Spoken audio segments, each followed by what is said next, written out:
não sei com vocês, mas é muito bom intimamente saber, mesmo acordando cedo, querendo ficar um pouquinho na cama, e chegar aqui, a gente consegue até respirar melhor nessa oportunidade de começarmos o nosso dia, como Vânia falando, na gratidão, porque ontem nós não fazíamos isso. E hoje, com todas as nossas ainda dificuldades, nós temos aquele colo amigo, aquela sustentação, né? E sair daqui e falar assim, oi, podemos começar o dia melhor. Porque graças a Deus, né, a gente já tem essa compreensão. E isso tem a ver, particularmente, com esse estudo de hoje. Muitos os chamados, né, e poucos os escolhidos. Quando Vânia leu a instrução dos Espíritos, dar-se-á o que tem e tira-se o que não tem. Então, vamos entender o que os instrutores espirituais trazem para nós. Quando a gente leu esse estudo, a gente refletiu e lembrou daquela passagem de Jesus, quando ele coloca, olhando e buscando cada homem onde ele passava, aqueles homens simples, que viviam da pesca com aquela simplicidade, com aquela humildade, porque era comum, né, a cultura, a pescaria. Então ele vem, a cada um, reúne depois e fala assim, vinde após mim, e eu vos farei pescadores de homens. Você imagina isso, essa responsabilidade para com aqueles companheiros, que é o que ele fala conosco. Vinde vocês, não desistam, vocês podem, vocês têm um compromisso, porque todos nós nascemos com esse compromisso.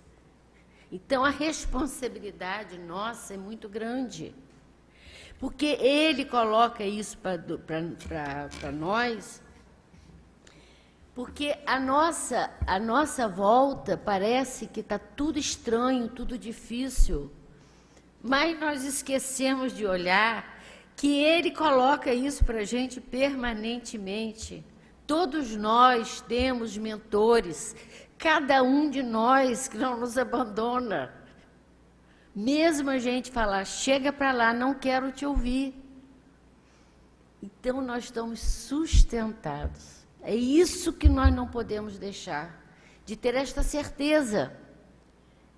E aí ele fala, quando ele vai reunindo aquelas pessoas que estavam vibrando,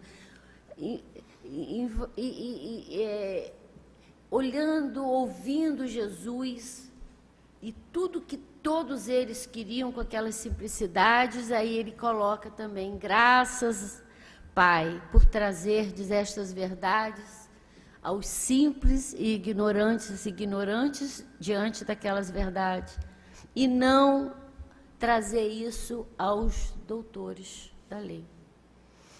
Porque isso vem colocando para a gente exatamente, se nós tivermos a simplicidade, deixarmos de lado o nosso orgulho e a nossa prepotência, nós teremos mais condições de ouvir. No entanto, os doutores da lei, que teriam condições de trazer os recursos necessários, não é? Esclarecer, ajudar, preparar a vinda de Jesus, porque já tinham as leis de Deus, no entanto, se confundem, se perdem na vaidade, no orgulho, e não querem ouvir aquele homem, na simplicidade dele, não pode saber mais do que eu. O que ele vem ensinar vai me obrigar a deixar de fazer e de crer naquilo que eu creio. Então, vamos deixar para lá. Então, isto, há muito tempo atrás, somos nós lá, hoje, aqui, e que não podemos dizer que não ouvimos, não sabemos, mas dar-se-á aquele que tem. tira-se o que não tem. Como, com esse convite de Jesus a todo instante conosco, nós nos perguntamos o que é preciso para ser discípulo de Jesus. Eu ouvi o tal de Jesus, eu ouvi lá na casa do doutor Erma, estão falando isso, tem uma curiosidade inicial, tem uma necessidade inicial, mas o que é necessário para ser discípulo de Jesus? Quando ele coloca para a gente, a primeira coisa que ele vem trazer para a gente, é essa referência do nosso Pai, de Deus. Um Deus de amor, um Deus criador de tudo, um Pai de todos nós, em que resume a lei de Deus em amar a Deus sobre todas as coisas e ao próximo como si mesmo. Amar, porque existe um Pai de justiça e de bondade. Amor e justiça é o que o Pai prega para todos nós, e é isso que o universo, esse cosmos, tudo isso está envolvido nesse amor e na justiça.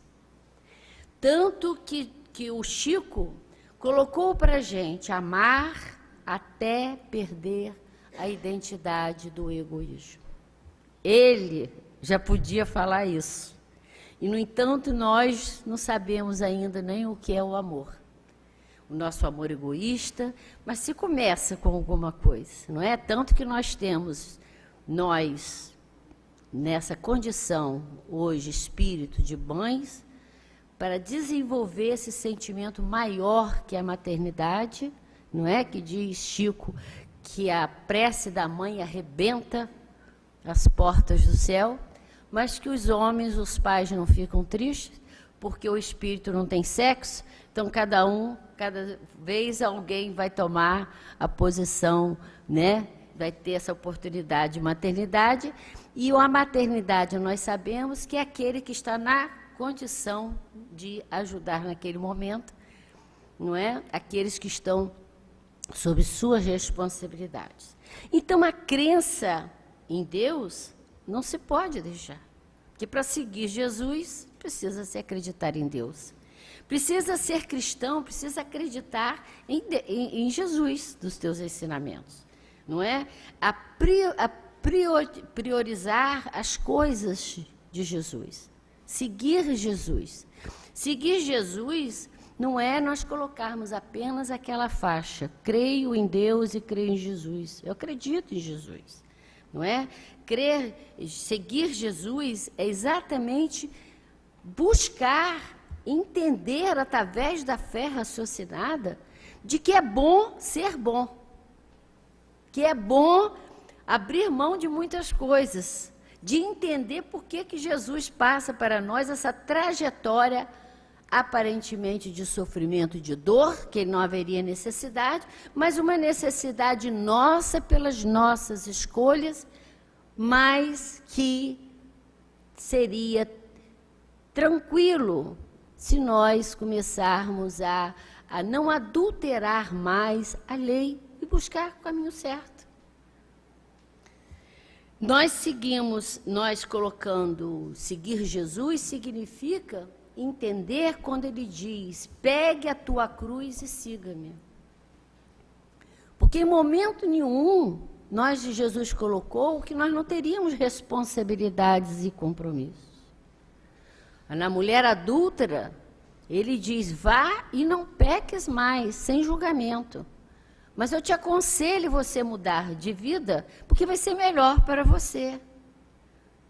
Porque adulterando a lei, nós, logicamente, não teremos consequência desse adultério. Então, se nós buscarmos, através da lei, deste modelo que é Jesus, os teus ensinamentos, nós não deixaremos, por hora ainda, de ter as nossas dificuldades, as vicissitudes da vida. Mas você vai conseguir. Porque a sua cruz, o peso é de acordo com a sua capacidade de carregá-lo. Assumir Jesus e ser discípulo de Jesus é assumir responsabilidades. Porque nós estamos aí o todo tempo, a mídia, né, dizendo dos direitos de cada um. Mas poucos ainda se destacam na responsabilidade de observar qual é o nosso dever.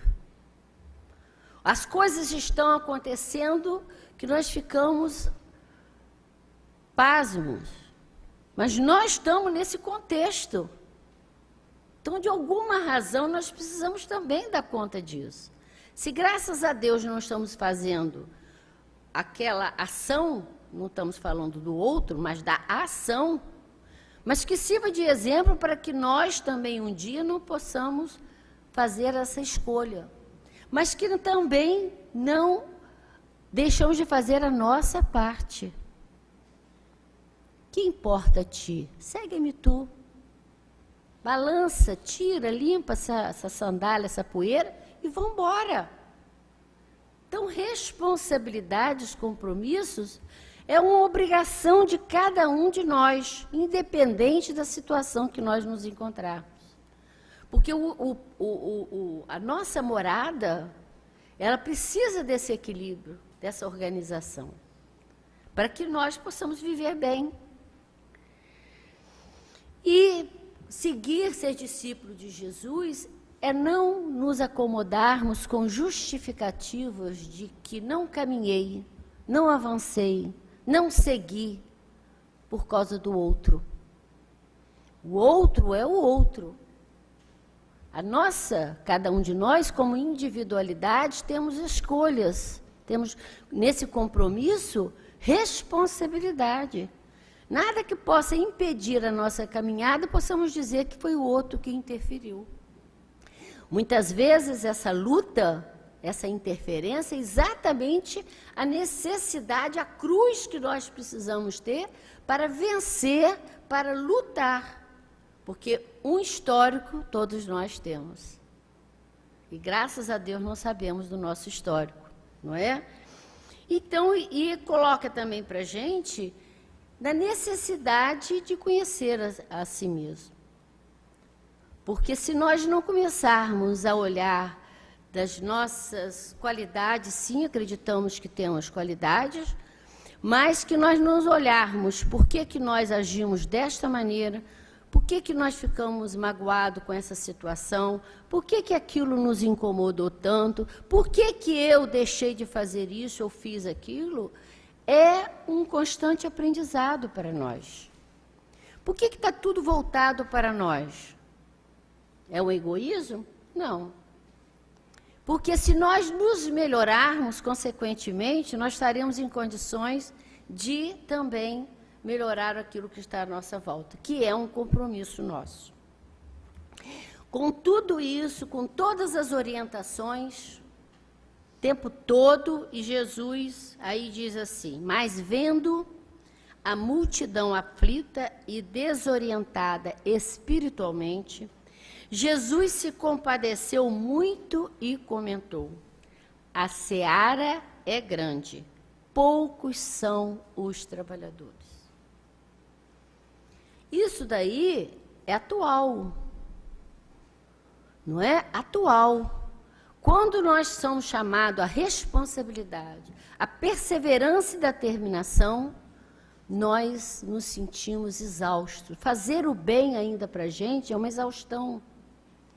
Se ficarmos mais de 1 hora, 2 horas ouvindo o Evangelho, ainda nós nos começamos a ter uma fadiga, porque precisamos criar o hábito de bons pensamentos, boas ideias, receptividade, receber os recursos necessários, não é? Muitas vezes nós estamos tão inquietos, tão ligados lá fora, ao invés de estarmos concentrados aqui, estou me incluindo nisso, que às vezes nós só conseguimos nos permitir ser ajudados quando vem uma música, no final do trabalho, que a espiritualidade aproveita tudo, é que nós vamos receber os recursos.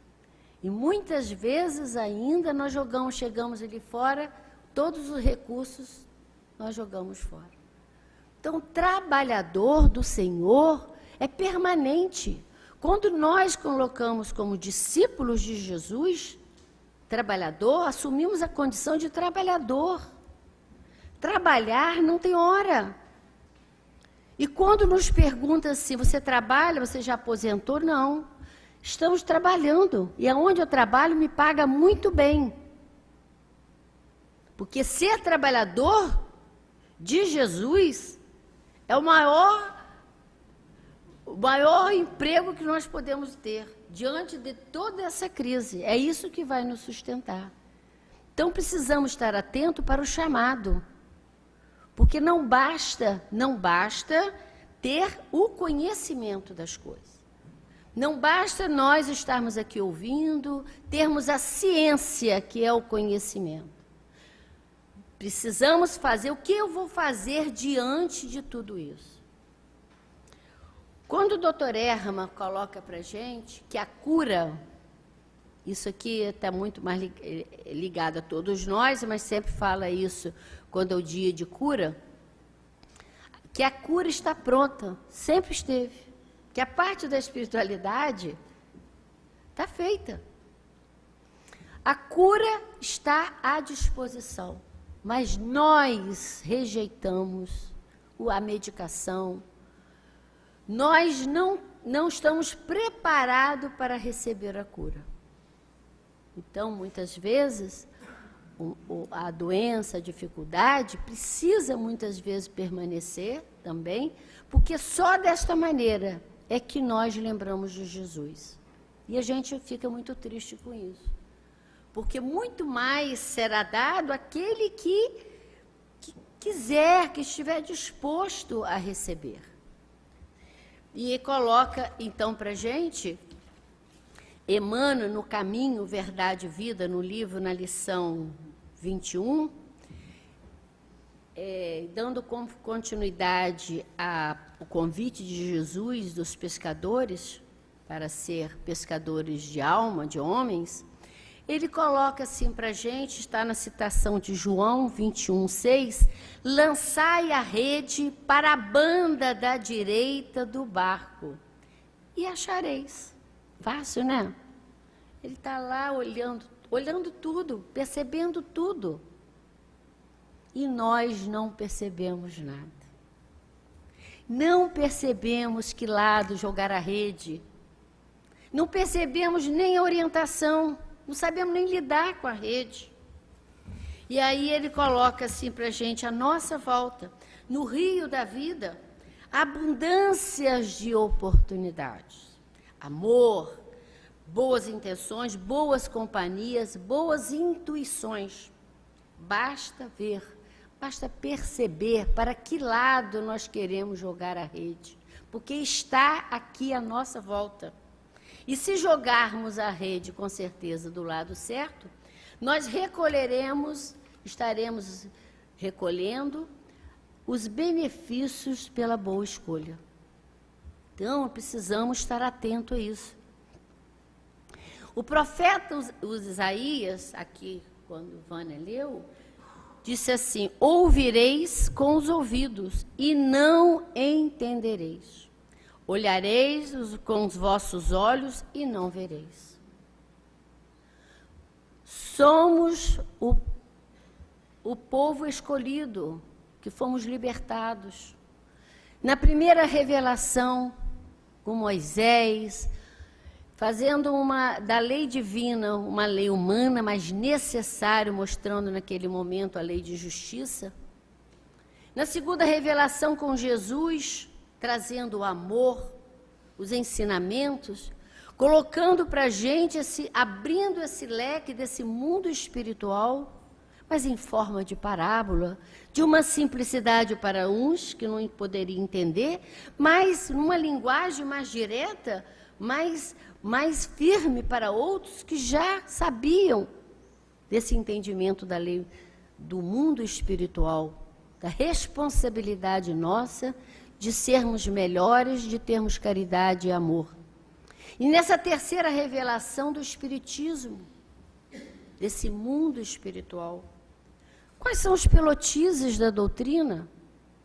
Podemos saber até de cor a crença em Deus, imortalidade da alma, a variedade do mundo dos habitados, a reencarnação, faltei alguma? Comunicabilidade com os espíritos, né?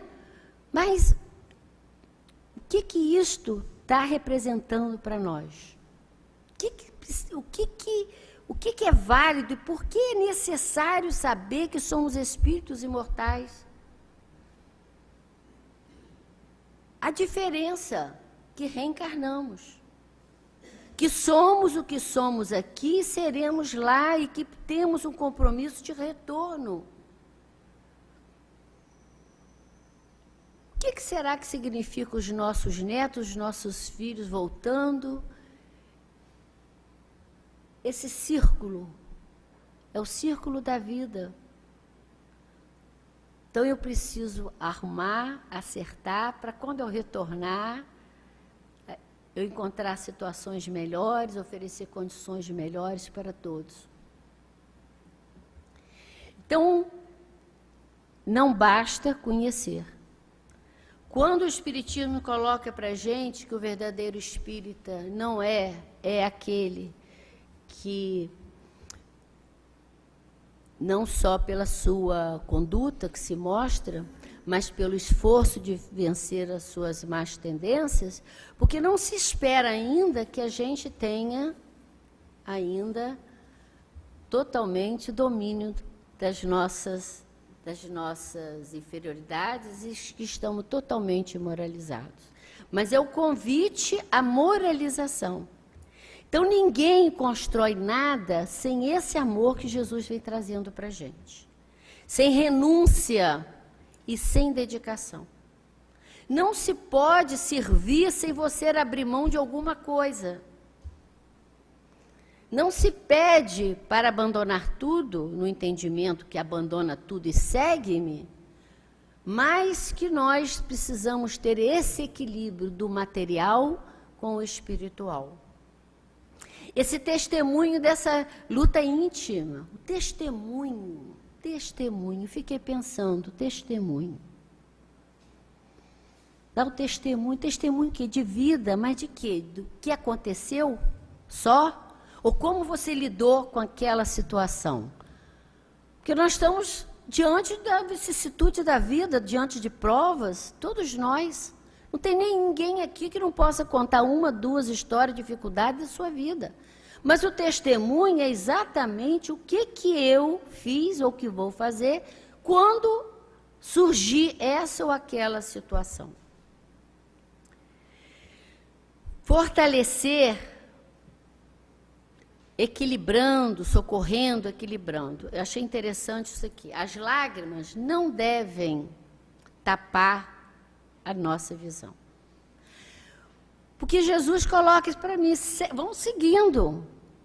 Não é que nós não possamos chorar, não é que nós não tenhamos, né, aquele desejo de ser acalentado, mas não podemos nos fechar no quarto por uma dificuldade, chorar e esquecer que a vida continua e que a minha situação está difícil, mas que também existe outros com outras dificuldades, e se eu tapar os olhos, se eu estiver chorando tanto, eu não posso estender as minhas mãos para o outro, porque o consolo meu, a cura minha será na intensidade que eu me dispor para o outro.